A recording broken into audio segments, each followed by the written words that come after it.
बिस्मिल्लाहिर्रहमानिर्रहीम।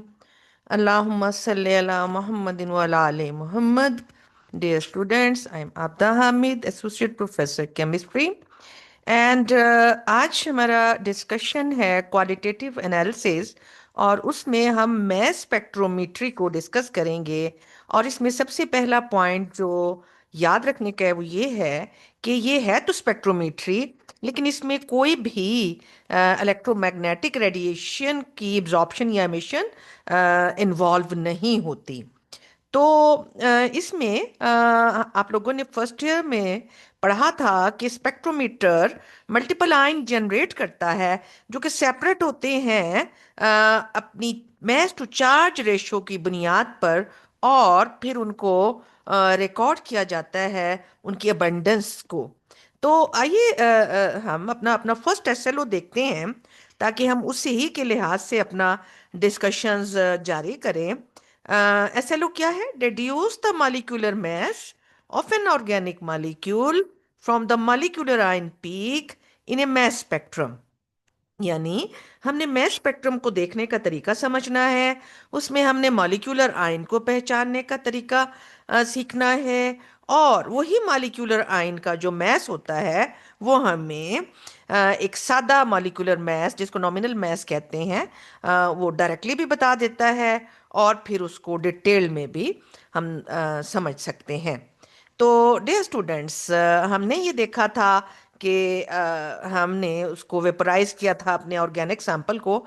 First year में हमने पढ़ा था स्पेक्ट्रोमीटर के अंदर, फिर हमने उसको आयोनाइज किया, फिर हमने उसको डिफ्लेक्ट किया, फिर हमने डिटेक्ट किया। आइए हम थोड़ी सी नो हाउ करते हैं, रिपीट करते हैं अपना फर्स्ट ईयर का स्पेक्ट्रोमीटर का नॉलेज। उससे आगे फिर हमें तमाम बातें और ज़्यादा अच्छी तरह समझ आएंगी। डियर स्टूडेंट्स, आप लोगों ने देखा था कि मैस स्पेक्ट्रोमीटर में हम जो सैंपल लेते हैं सबसे पहले उसको वेपोराइज किया जाता है, और वेपोराइज्ड सैंपल को फिर आयोनाइज किया जाता है। और आप लोगों ने आयोनाइजेशन के बहुत से तरीके पढ़े थे। आप लोगों ने देखा था कि इलेक्ट्रॉन जो है बीम एंड अदर मालदी वगैरह के जो टेक्निक्स थी उनके ज़रिए हम सैंपल को आयोनाइज कर सकते हैं। और आयोनाइज्ड जो हैं आपके आयंस, इसमें से नॉकआउट हो गया जब इलेक्ट्रॉन जो कैटाइन प्रोड्यूस हुए उन्हें हम एक्सेलरेट करते हैं with the help of negatively plate charged. क्योंकि नेगेटिवली प्लेट चार्ज्ड हैं तो जस्ट कैटाइन ही यहाँ से पास आउट हो सकेंगे, बाकी आयंस जो हैं वो इसमें से पास आउट नहीं हो सकेंगे। लिहाजा जो हमें नेक्स्ट मैस स्पेक्ट्रम में आयंस मिलेंगे वो सब कैट आयंस होंगे। और ये आयंस जब एक्सिलरेट होते हैं तो on the basis of their momentum they try to जो है move in straight path, but what we will do, हम यहाँ पर एक मैग्नेटिक फील्ड इसको देंगे, जिसकी वजह से मैग्नेटिक फील्ड की वजह से हम पाथ को भी इसका ज़रा थोड़ा सा डिफ्लेक्टेड पाथ कर देंगे। तो ये अपने चार्ज की वजह से और अब डिफ्लेक्शन इन शो करेंगे, क्योंकि आप लोगों ने ये पढ़ा हुआ है कि जो है चार्ज पार्टिकल्स उनमें मैग्नेटिक प्रॉपर्टीज आ जाती हैं। तो depending upon their M over E ratio ये क्या होते हैं, डिफ्लेक्ट होते हैं। और हर एक का रेडियस ऑफ डिफ्लेक्शन जो है वो डिफरेंट होगा depending upon their message M over Z ratios. तो अब हम इनको यहाँ पर डिटेक्ट कर लेते हैं, और डिटेक्ट कर लिए जाते हैं कि किस किस मैस ओवर चार्ज के आयंस इधर आए हैं और कितनी तादाद में आए हैं। तो हम क्या करते हैं, इन डिटेक्टर के साथ ही जो है आपका एक ग्राफ बनता जाता है, और जो ज़्यादा एटॉमिक मैस यूनिट का आयंस होते हैं वो दूर जाकर पीक बनाते हैं, और कम एटॉमिक मैस के जो है वो राइट साइड के ऊपर पीक बनाते हैं। और इनकी जो हाइट है वो रिलेटिव अबंडेंस को शो करती है। जो सबसे लेफ्ट पे सबसे ज़्यादा मैस ओवर चार्ज की पीक होती है, ये मॉलिक्यूलर आयन पेरेंट आयन को शो कर रही होती है, और इसको हम मॉलिक्यूलर आयन पीक भी कहते हैं। और जो सबसे ज़्यादा वाली में मौजूद होती है पीक, ज़्यादा अबंडेंस में मौजूद होती है, इसको हम बेस लाइन पीक भी कहते हैं, लेकिन ये असल में फुल मॉलिक्यूल की नहीं होती, क्योंकि हाइट जिस अबंडेंस को शो कर रही है, हाइट जो है वो मैस को शो नहीं कर रही। अलबत्ता ये वाला डिस्टेंस जो है ये यहाँ से मैस टू चार्ज रेशो को शो कर रहा है, और अगर सबका चार्ज सिंगल है, वन है, तो ये जस्ट मैस को शो कर रहा होता है। तो डियर स्टूडेंट्स, आइए हम एक एग्जांपल के ज़रिए इसको समझना शुरू करते हैं। ये एक इथीन का मॉलिक्यूल है। मैंने इसको सारे तरीके से लिख लिया है ताकि आपको कोई भी तरीके से सामने आए तो समझने में मुश्किल ना पेश आए। ये इथीन का मॉलिक्यूलर फार्मूला है, इसका स्ट्रक्चरल फार्मूला है, ये डिस्प्लेड फार्मूला है। आइए हम देखते हैं कि मॉलिक्यूलर आयन जब कैसे बनता है, एक मॉलिक्यूल से मॉलिक्यूलर आयन कैसे बनता है। इस तरीके कार को हम समझते हैं, लेकिन मॉलिक्यूलर आयन को हम एम प्लस या एम प्लस और डॉट दोनों में से किसी तरह भी शो कर सकते हैं। इसकी वजह क्या है, ये हम अभी इस एग्जांपल में देखते हैं। तो जे स्टूडेंट्स, ये आपके पास एक मॉलिक्यूल है इथीन का, तो इसको हम एम से रिप्रेजेंट कर रहे हैं। लेकिन नीचे आप ये देख रहे हैं हमारे पास अगेन एक मॉलिक्यूल है। इसमें मैंने एक बॉन्ड, मैंने हमेशा आपको बताया है कि one bond mean two electron, तो यहाँ मैंने बॉन्ड की जगह टू इलेक्ट्रॉन हाईलाइट कर दिए हैं। यहाँ सब बॉन्ड्स का मतलब two two electron, two electron here, two here, two here, two. तो एवरी बॉन्ड कोवेलेंट बॉन्ड आपको पता है कैसे बनता है, शेयरिंग ऑफ टू इलेक्ट्रॉन से। तो इसलिए मैंने एक बॉन्ड को हाईलाइट कर लिया है।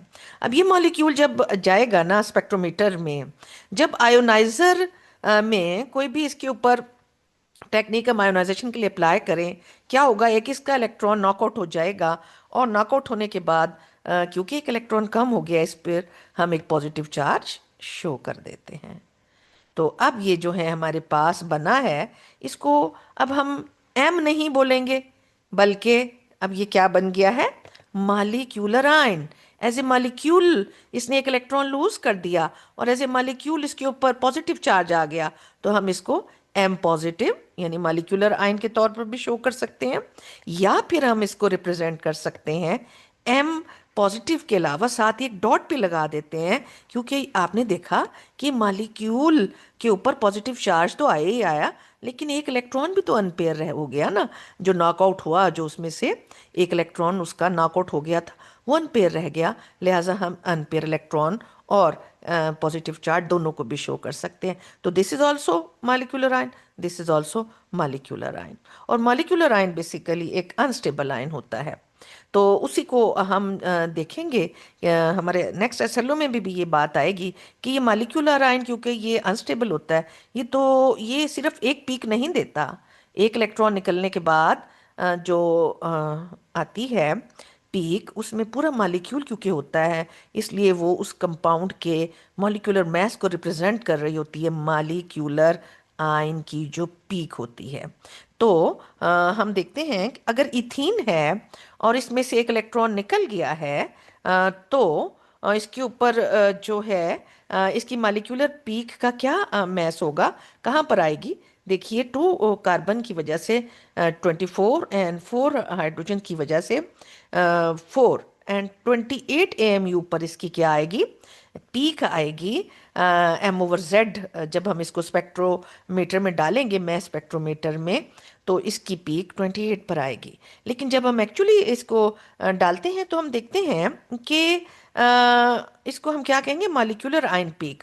तो एक्चुअली जब हम डालते हैं तो हम देखते हैं M+1 29 AMU पर भी एक पीक आ रही होती है। वो इस वजह से होता है कि कोई एक कार्बन अगर इसमें आइसोटोपिक हो, लाइक एक कार्बन आइसोटोपिक है, तो 13 यहाँ होने की वजह से 12 की जगह आइसोटोप का मैस जो है 13 अगर होगा, तो यहाँ पर 25 और 29 AMU इसका आएगा।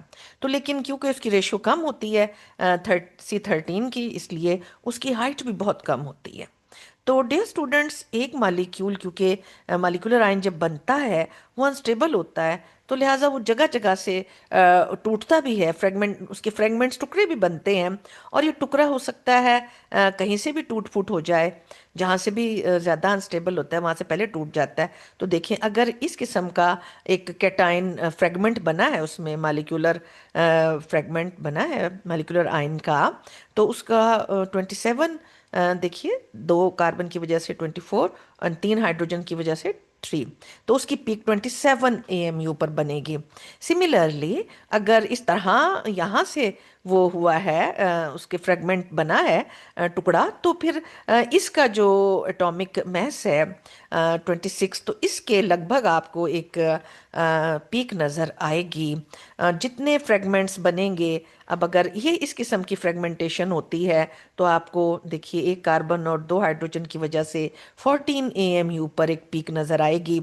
एंड सिमिलरली अगर आपके पास दो हाइड्रोजन्स ही जस्ट इकट्ठे वहाँ से निकलते हैं, फ्रेगमेंट बनकर, तो 2 MU पर भी आपको पीक नज़र आएगी।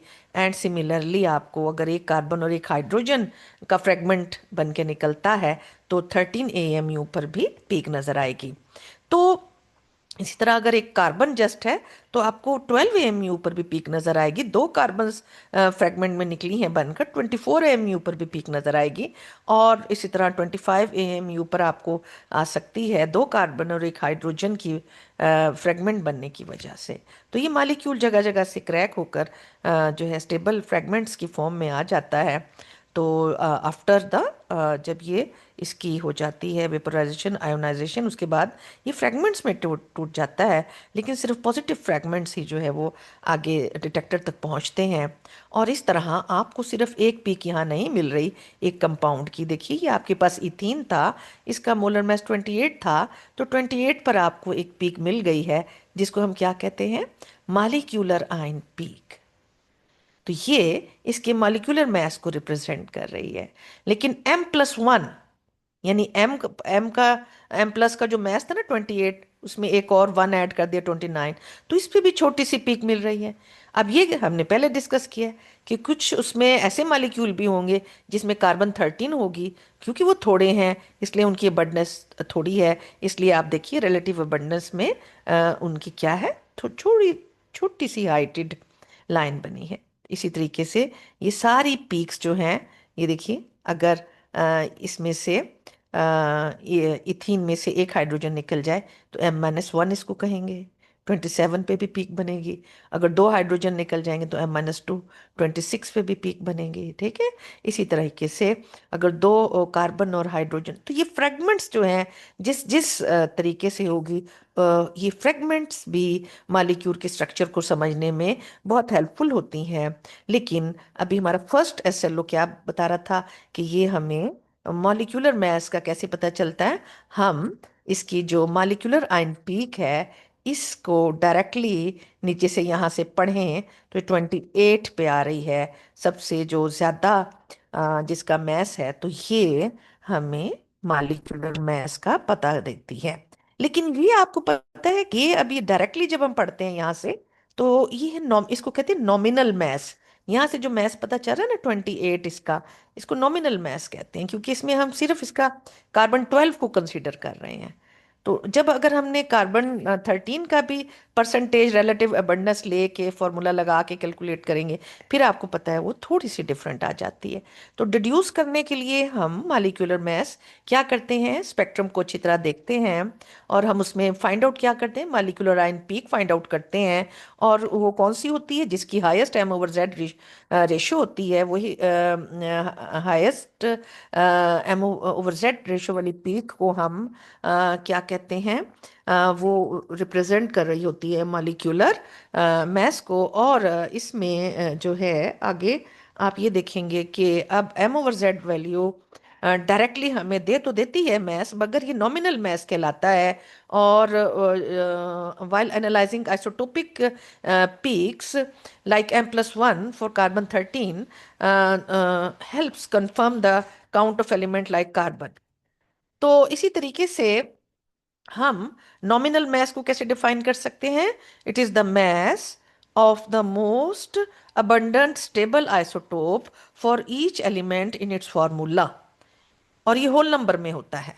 ठीक है, मसलन 12 कार्बन के लिए है और 1 फॉर हाइड्रोजन के लिए, ये नॉमिनल मास है।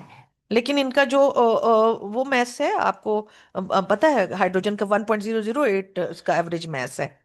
तो ये डायरेक्टली अगर हम वहां से लेते हैं तो दैट इज नॉमिनल मास। तो आइडेंटिफाई करने के ये स्टेप होते हैं। हम मालिकुलर आयन पीक को देख के अंदाज़ा लगाते हैं, फिर हम उससे नॉमिनल मास जो है उसको कर लेते हैं। इसी तरह आइसोटोपिक पीक से हमें M+1 और M+2 से पता चल जाता है कि कौन कौन से आइसोटोप किस रेशो में है। तो इसी तरीके से हमें कहीं पर किसी आइसोटोप में सिर्फ जैसे कार्बन 12 और 13 में 1 का इजाफा होता है, उसको M+1 पीक कहते हैं। किसी आइसोटोप लाइक क्लोरीन का 35 और 37 दो का इजाफा होता है, तो उसकी पीक हमें M+ पे भी मिलेगी, M+2 पे भी मिलेगी। तो ये पीक्स हमें हेल्प आउट करती हैं फाइंड आउट करने में। हाई रेजोल्यूशन अलबत्ता जो स्पेक्ट्रोमीटर होता है वो हमें दे देता है एग्जैक्ट, इतने डेसिमल तक भी एग्जैक्ट बता रहा होता है मैथ्स, यानी कि 96.0399 एंड 96.0575। तो ये high resolution math spectrometer exact message को डिटरमिन करने में हेल्प करता है। इसी तरह फ्रेगमेंट्स भी हमें हेल्प करते हैं, लेकिन सिंपलेस्ट मेथड वो हम डायरेक्टली जो उससे पढ़ते हैं।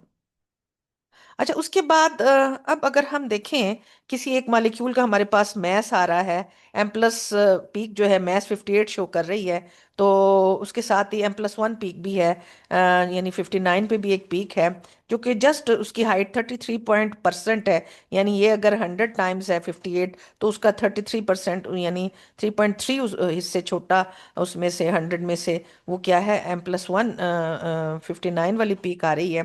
तो ये हमें सुजेस्ट करता है ज़ाहिर C13 को, और ये हमें बताता है कि हमारा मॉलिक्यूल या तो 58 को ये वाला मॉलिक्यूल, यानी ये कौन सा है अब आप देख रहे हैं, ब्यूटेन, ठीक है। और इसी तरीके से ये आपके पास जो है ये मॉलिक्यूल C3H6O, ये 58 को सेटिस्फाई करता है। Dear students, second हमारा SLO है suggest the identity of molecule formed by simple fragmentation in a given spectrum. तो fragmentation in mass spectrometry is the process where a molecular ion formed after ionization breaks down into smaller charged fragments and neutral radicals. This fragmentation is driven by the instability of the molecular ion and produces a series of peaks in the mass spectrum. Each peak represent a fragment, और fragment जो है इनको हम for example common fragments जो हैं उनका क्या mess होगा, अगर वहां पे कोई मिथाइल ग्रुप टूट कर निकलता है एज ए फ्रेगमेंट, उसको 15 AMU पे अपनी पीक देगा। एथाइल ग्रुप अगर निकलता है टूट कर 29 AMU पर पीक देगा। आइसोप्रोपाइल ग्रुप 43 AMU पर पीक देगा, और ब्यूटाइल ग्रुप 57 AMU पर पीक देगा। अगर कोई अल्कोहल है वहां पर, वहां से हाइड्रोक्सल रेडिकल निकला है OH पॉजिटिव, तो वो 17 AMU पर अपनी पीक देगा।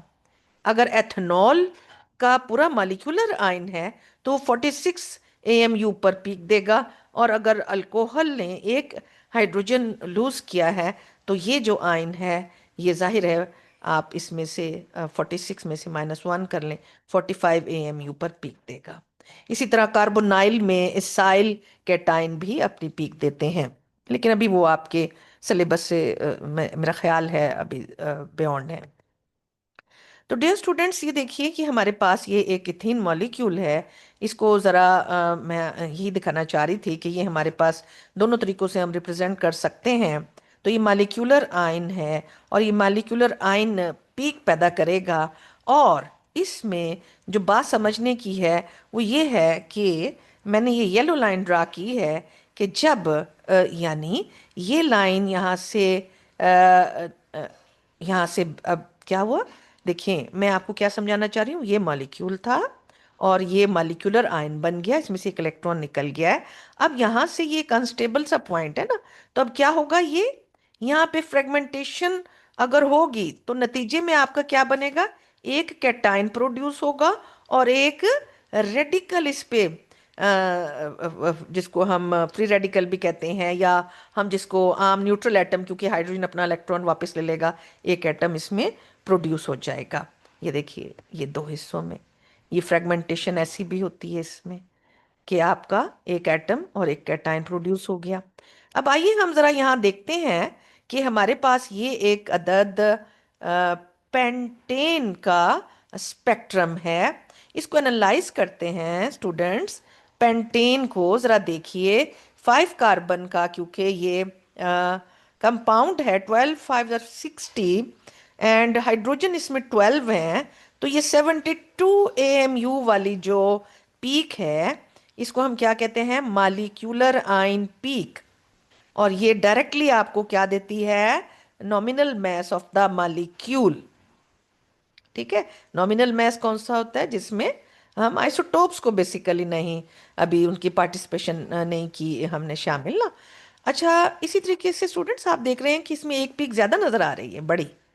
ये जो ज्यादा रिलेटिव अबंडेंस ज्यादा शो कर रही होती है ना, इसको हम बेस लाइन पीक कहते हैं।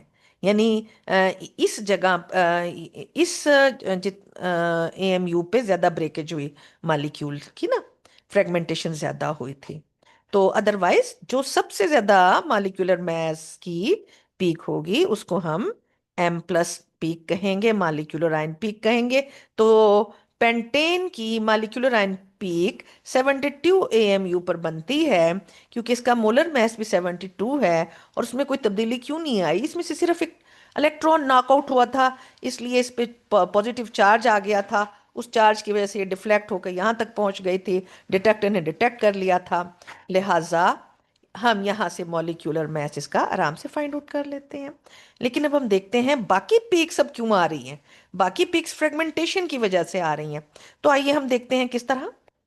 ये देखिए, अगर फ्रेगमेंटेशन यहां से हुई, यानी ये इसमें से मिथाइल ग्रुप और इधर 1 2 3 4 ब्यूटाइल ग्रुप, यानी ब्यूटाइल रेडिकल निकल गया। तो अब ये जो ब्यूटाइल रेडिकल है स्टूडेंट्स, ये देखिए 4 कार्बन की वजह से 48, 9 हाइड्रोजन्स, देखिए 9 हाइड्रोजन्स की वजह से इसका मैस क्या हुआ? 57। तो ये वाली पीक जो है, ये किसकी वजह से आ रही है भला? ये ब्यूटाइल जो कैटाइन इसमें बना था। ठीक है, अब ये ब्यूटाइल कैटाइन की 57 पीक बन गई। लेकिन अगर आपकी यहाँ पर यहाँ पर हुई हो रही है फ्रेगमेंटेशन, तो अब ये वाला कैटाइन जो है, प्रोपाइल कैटाइन, ये क्या? अब आप देख लीजिए, ये प्रोपाइल कैटाइन चेक कीजिए, इसमें कितने? 12 मल्टीप्लाइड बाय 3 कार्बन्स, हैं जी, एंड 7 हाइड्रोजन, 43 AMU। अब आप देख रहे हैं, आपको फ्रेगमेंटेशन में अगर अंदाजा हो रहा हो, तो सबसे ज्यादा पेंटेन में फ्रेगमेंटेशन किस पॉइंट से होती है? ये देखिए यहाँ पे, देखिए इसकी रिलेटिव अबंडेंस क्या बता रही है? 43 की। प्रोपाइल रेडिकल सबसे ज्यादा कैटायन इसमें बनता है फ्रेगमेंटेशन में। ठीक है, तो ये जो है इसी तरीके से हम मजीद देखते हैं कि ये वाली एथाइल पे यहाँ पर इस किस्म की फ्रेगमेंटेशन जो है, यानी कि ये कैटायन एथाइल रेडिकल अगर कैटायन बना है उसमें, तो उसमें आप देख लीजिए 2 कार्बन की वजह से 24 एंड 5 हाइड्रोजन, 29 AMU। तो दिस इज ए सिंपल जो है स्पेक्ट्रम ऑफ पेंटेन। और ये इसके डिफरेंट फ्रेगमेंट्स हैं जो अपनी अपनी पीक साथ में दे रहे हैं। और अगर बहुत ही साथ में छोटी छोटी पीक्स हों, बिल्कुल करीब करीब तो ये मोस्टली आइसोटोपिक उसको शो कर रही होती हैं। जिस परसेंटेज में आइसोटोप किसी नेचुरल सैंपल में होते हैं, थोड़े हों तो थोड़ी पीक शो करते हैं, और ज़्यादा हों तो वो ज़्यादा पीक शो कर देते हैं। तो डियर स्टूडेंट्स, इसी तरीके से इसकी फ्रेगमेंटेशन को अगर मज़ीद देखें, तो देखिए फ्रेगमेंटेशन में आपके पास ये एक पेंटेन का हमने मॉलिक्यूल शो किया है।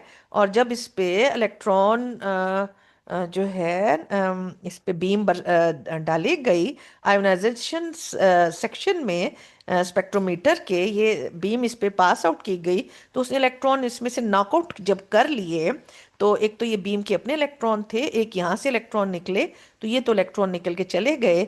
लेकिन ये हमारे पास क्या बन गया? मॉलिक्यूलर आयन बन गया।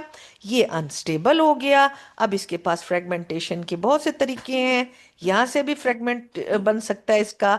और जबकि इसका फ्रेगमेंट जो है, हम देखते हैं कि यहाँ से भी बन सकता है। तो अगर तो इसका फ्रेगमेंट यहाँ मिथाइल ग्रुप के पास से बनेगा तो इसमें कौन से मिथाइल रेडिकल निकल जाएगा, और ये आपके पास ब्यूटाइल क्या बनेगा, कैटाइन बनेगा। और अगर इसका यहाँ से ये हो गया तो आपके पास एथाइल रेडिकल निकल जाएगा, और आपके पास जो है सॉरी एथाइल रेडिकल कैटाइन बन जाएगा, और प्रोपाइल आपके पास ये बेसिकली क्योंकि ये अपना ही इलेक्ट्रॉन इसके पास आया है तो ये एक न्यूट्रल मॉलिक्यूल बन जाएगा।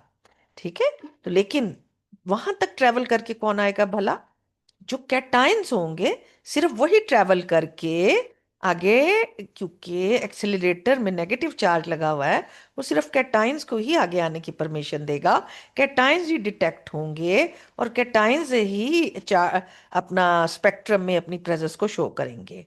ठीक है, तो ये जो है ये न्यूट्रल मॉलिक्यूल्स बन चुके हैं अब। तो ये जो है अपने अगर हम इसको अनपेयर्ड इलेक्ट्रॉन के बेस पर सिंपल फ्री रेडिकल या रेडिकल जैसे कहते थे, लेकिन ये बेसिकली अपना ही इलेक्ट्रॉन इन्होंने लिया है, तो ये कैटाइन नहीं है, तो इसलिए यहाँ उसमें मैस में m/z रेशो की बेस पर सेपरेशन होनी है, क्योंकि इनके ऊपर अब कोई जेड चार्ज नहीं है, इसलिए ये जो है आपको स्पेक्ट्रम में नहीं आएंगे, सिर्फ कैटाइन्स ही आएंगे। तो डियर स्टूडेंट्स, यहाँ पर मैंने आपके पास ये पेंटेन का फिर एक वो एक सिंपल पहले दिखाया था, फिर ये एक थॉरो आपको दिखा रही हूँ। और इसमें आप ये देख रहे हैं थॉरो में कि आपके पास ये पेंटेन की जो सबसे पीक थी मॉलिक्यूलर आयन पीक वो 72 पे थी। फिर M+1 पीक जो थी छोटी सी थोड़ी सी, वो किस चीज़ को शो कर रही थी, वो ये शो कर रही थी कि जो C13 इसमें कोई कार्बन जो था उसकी वजह से बहुत थोड़ी रेशो किसकी थी, 73 मोलर मास के वाले भी थी। और M-1 किस बेस पर होता है, जब इसमें से एक हाइड्रोजन जो है हम इसमें से निकल जाए 5C5H11 रह जाए तो M-1 पीक आ जाती है। इसी तरीके से ये ब्यूटाइल रेडिकल की पीक है, और ब्यूटाइल रेडिकल में से 2 हाइड्रोजन अगर निकल जाएंगे तो इस तरह ये 55 AMU पे पीक आएगी। ये प्रोपाइल जो है रेडिकल की इसी तरह पीक हमने पहले भी देखा था, ये आपने देखा था 43 पे आ रही थी। तो उसमें से C3H7 प्रोपाइल क्योंकि ग्रुप होता है, उसमें से एक हाइड्रोजन कम कर दिया जाए M-1 42 पे भी आ जाती है।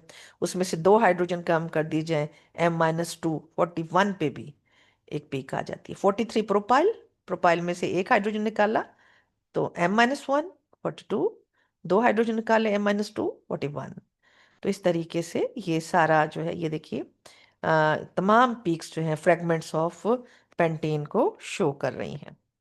तो इसी तरह ये हेक्सेन की है आपके सामने, और ये हेप्टेन का भी आपके पास सामने स्पेक्ट्रम है, जस्ट फॉर योर नॉलेज। और एसएलओ नंबर 3 को हम फोकस करते हैं। हमने डिड्यूस करना है number of carbon atom n in a compound using M+ peak and M+1 peak. तो फॉर्मूला हमारे पास गिवन है, तो इस फॉर्मूले को हमने कैसे इस्तेमाल करना है इसी को मैंने आपको सिखाना है इस एसएलओ में। तो M+1 वीक पीक जो है वो हमने ऑलरेडी डिस्कस किया, वो C13 आइसोटोप की वजह से आती है। तो और ये आमतौर पर C12 की निस्बत 1.1% जस्ट होती है। तो और हम आइए ये देखते हैं कि हमारे पास ये पीक जो है ये M मालिकुलर आयन की वजह से आ रही है, और ये साथ छोटी सी पीक जो है ये M+1 यानी C13 की वजह से आ रही है। तो अब हम सबसे पहले क्या करेंगे, हम रिलेटिव अबंडेंस कैलकुलेट करेंगे M की रिलेटिव अबंडेंस 85% है, जबकि M+1 की रिलेटिव अबंडेंस 3% है। तो हम गिवन फार्मूलाज में देखिए हमने वैल्यूज पुट की, क्या थी ये, यहाँ पर हमने M+1 की रिलेटिव अबंडेंस डालनी थी, और यहाँ पर हमने M प्लस मॉलिक्यूलर आयन की रिलेटिव अबंडेंस डालनी थी। तो बाकी ये तो हमारे फॉर्मूले में था 100/1+1। तो इसका आंसर हमारे कैलकुलेट करने पर 3.21 आ रहा है, जो कि ये शो कर रहा है कि हमारा जो सैंपल है जो कंपाउंड है उसमें 3 कार्बन्स मौजूद हैं। तो कार्बन्स की तादाद n क्या है, यानी कार्बन की तादाद किसी सैंपल में कितनी है, वो हम किस तरीके से कैलकुलेट कर सकते हैं। हम हम m यानी मॉलिक्यूलर आयन पीक, उसकी रिलेटिव अबंडेंस को नोट करते हैं, m+1 की रिलेटिव अबंडेंस को नोट करते हैं, और उसके बाद उन सबको दोनों वैल्यूज को हम फार्मूला में डाल लेते हैं, और जो आंसर आता है वो कार्बन नंबर्स को शो करता है। तो डियर स्टूडेंट्स, हमारा लास्ट एसएलओ है deduce the presence of bromine and chlorine atom in a compound using the M plus peak, यानी मालिक्यूलर आयन पीक को पहचान के हम कैसे देख सकते हैं कि हमारे गिवन सैंपल में ब्रोमीन या क्लोरीन मौजूद है। तो आप लोगों को पता है कि क्लोरीन किस में एग्जिस्ट करती है, दो आइसोटोप्स में। कौन कौन से?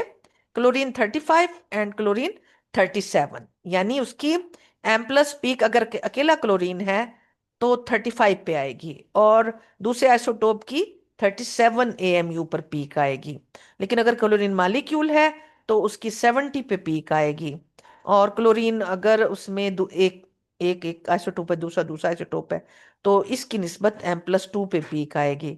इसकी अगर 70 पे आएगी तो इसकी 72 पे, इसकी 74 पे, क्योंकि इसमें दोनों आइसोटोप 37 37 है। तो ये रेशियोज जो हैं हम एक एग्जांपल में देखते हैं। हमारे पास ये एक क्लोरोमीथेन एक कंपाउंड है, ठीक है। और यहाँ पर हमने देखा कि ये क्लोरोमीथेन में जो क्लोरोमीथेन है इसका इसका जब हम मॉलिक्यूलर मास कैलकुलेट करें ना, तो वो हमारे पास क्या आता है, 50 आता है। कब किसके लिहाज से करें? क्लोरीन 35, देखिए क्लोरीन का 35 ऐड करें उसमें 12, ऐड करें उसमें 3, ठीक है, तो ये हमारे पास क्या आएगा, उसका मैस 30 आ जाता है। Molecular mass of the chloromethane is 50, sorry 50। तो ये 50 mass है, तो ये 50 AMU पर ही जब पीक दे रहा है तो इसका मतलब है हमारे पास क्लोरीन क्या है मौजूद, यहाँ 35। लेकिन देखिए 52 पर भी पीक आ रही है, और वो क्या शो कर रही है कि इस सैंपल में क्लोरीन का नॉट ओनली क्लोरीन 35 मौजूद है, बल्कि इस सैंपल में क्लोरीन 37 भी मौजूद है। तभी ये एक पीक 50 पर आ रही है, ठीक है। क्लोरोमीथेन की ही जो एम प्लस पीक है वो 50 पे आ रही है, M+2 पीक जो है वो 52 पर आ रही है। तो ये M plus peak molecular ion की होती है, और M+1 या M+2 उसके आइसोटोप की वजह से होती है। तो अगर आपकी इस तरह एक पीक में डिफरेंस आ रहा हो तो आप समझ जाते हैं कि यहाँ आपका क्लोरीन जो है वो मौजूद है, क्योंकि वो क्लोरीन एटम की फ्रेगमेंटेशन अगर यहाँ से हो जाएगी तो क्लोरीन आइसोटोप अपना 35 पे भी देगा, और 37 क्लोरीन 37 भी अपनी प्रेजेंस को शो करेगा। तो ये अकेले अकेले भी स्पेक्ट्रम में मौजूद होंगे, और ये साथ में अपने उस हालत में मॉलिक्यूलर हालत में भी ये एम के साथ M+2 हालत में मौजूद होंगे। क्लोरोमीथेन क्लोरोमीथेन की भी 2 टाइप्स की पीक बनेंगी, और क्लोरीन की अपनी तो 2 टाइप्स की बनेगी, क्योंकि 2 आइसोटोप्स है उसमें, 35 एंड 37। और ये देखिए मिथाइल ग्रुप की हमने पहले भी बताया था, इसकी 15 AMU पर पीक बनती है, तो इसकी 15 AMU पर बनेगी।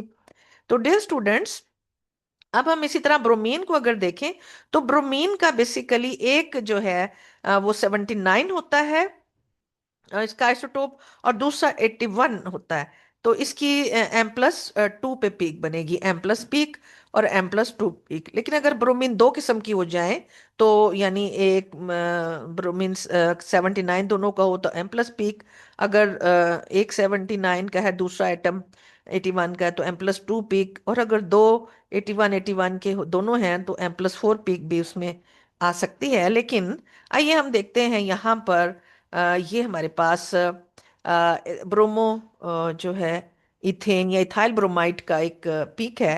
तो यहाँ पर हम देख सकते हैं ये हमारी पीक जो है सबसे, ये पीक ठीक है, ब्रोमोइथेन की 79। इसमें ब्रोमीन का कौन सा है आइसोटोप जिसका 79 एटॉमिक मास है? तो आप देख लीजिए कि इसकी ब्रोमोइथेन की कितने पे बन रही है ये, आप चेक कीजिए। ये 108, 109, 109 इसका जो है। आप दो कार्बन 12 24 में हम 529 ऐड करेंगे, और 29 में जब हम 79 ऐड करेंगे, ठीक है, तो ये हमारे पास जो पीक है वो बनेगी एक पीक यहाँ पर। और आइसोटोपिक पीक जो होती है वो M+2, जिसमें ब्रोमीन जो है वो 81। देखिए, ब्रोमीन 79 एंड ब्रोमीन 89। ठीक है, तो एक आपकी 108 पर बन रही है और एक आपकी 110 पे बन रही है। ठीक है, ये जो है जिसमें ब्रोमीन 79 है उसका मोलर मास बनेगा 108, जिसमें ब्रोमीन 81 है एथाइल ब्रोमीन में उसका मोलर मास 110 बनेगा। तो लिहाजा अगर इस तरह दो के डिफरेंस और साथ ही साथ ब्रोमीन अकेला अपना अलहदा से एक ब्रोमीन 79 पे अपनी पीक देगी, एक ब्रोमीन 81 पे अपनी पीक देगी। जब यहाँ पे भी दो पीक्स हों और यहाँ पे भी आपको एम के साथ M+2 के डिफरेंस पे एक पीक नजर आ रही हो, तो आप समझ जाएं आपके सैंपल में ब्रोमीन मौजूद है। और इसके अलावा आप ये भी देखें कि इन दोनों की हाइट बहुत क्लोज है। क्यों हाइट क्लोज है? क्योंकि इनकी रिलेटिव अबंडेंस दोनों की बहुत क्लोज होती है आपस में। बीच में जो छोटी छोटी मुन्नी सी ये नजर आ रही है ना, 109 M+1, 108 से 109 पे, ये कार्बन, क्योंकि इसी में ये कार्बन जो है C13 हो जाएगा। तो फिर ये क्या हो जाएगी 79, जिसमें ब्रोमीन है, इसमें अगर एक कार्बन 13 भी आ गया तो इनका इसका 109 हो जाएगा। तो ये आइसोटोप्स की वजह से आप देखते हैं पास पास बहुत सी लाइंस बनती हैं। तो और थोड़ा थोड़ा डिफर कर रही होती हैं, ये आइसोटोप्स को रिप्रेजेंट कर रही होती हैं। और यहाँ से हम इनके रिलेटिव अबंडेंस नोट करके इनका फार्मूला जैसा हमने पढ़ा हुआ है फर्स्ट ईयर में भी, वहाँ पर हम इनकी वैल्यूज़ को पुट करके इनका एवरेज मास जो है एलिमेंट का भी निकाल सकते हैं, exact mass of the compound भी निकाल सकते हैं। तो डियर स्टूडेंट्स, ये जो है हमने तमाम अपने एसएलओस को डिस्कस कर लिया। और ये एक काफ़ी आपका मुश्किल किस्म का टॉपिक है, इसको बहुत अच्छे तरीके से प्रिपेयर करें। कोई भी क्वेश्चन हो तो आप मुझे जो है बता सकते हैं, और हम इसको दोबारा जो है अपने क्लासरूम में या ऑनलाइन समझ सकते हैं। तो आप लोग बहुत अच्छी तैयारी कीजिएगा, बहुत अच्छे मार्क्स अल्लाह करे आप सब गेन करें। अल्लाह हाफिज़।